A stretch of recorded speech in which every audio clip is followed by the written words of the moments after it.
There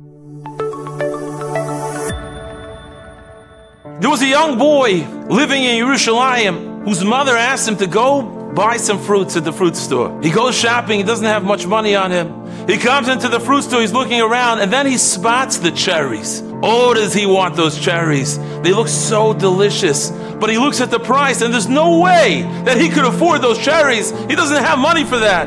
All he could afford is some carrots and cucumbers, but he's eyeing the cherries. The owner of the store sees him staring at the cherries, and he says to the young boy, you know, boy, take some. Don't worry about it. He says, I don't have money. He says, don't worry, take some. I let you take.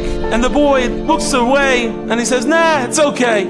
A few minutes later, he's looking again at the cherries, and he's wishing he could have those cherries. And the owner comes again. He says, little boy, take the cherries. He says, no, it's okay. A few minutes later, again, the boy, he's shopping around, but then he ends up by those cherries. He's staring at them.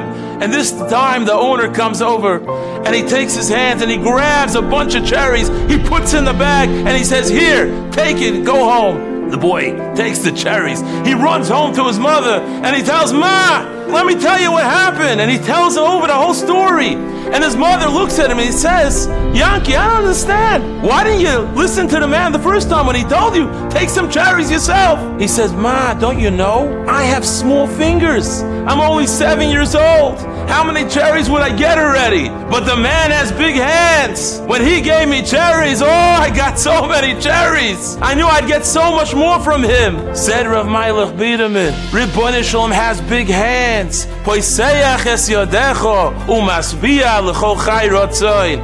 We all want brachas in our lives. How are we going to get those cherries in life? How are we going to get the parnasa that we need? How are we going to get the shidduch? How are we going to make it big? When we close our eyes from the things that Hashem asks us to look away from, then Hashem opens His big hands to deliver big time for us. We'll take those cherries, we'll take them home to the bank, we'll be successful because we closed our eyes from things that we were asked to look away from. And Hashem opened the world just for us.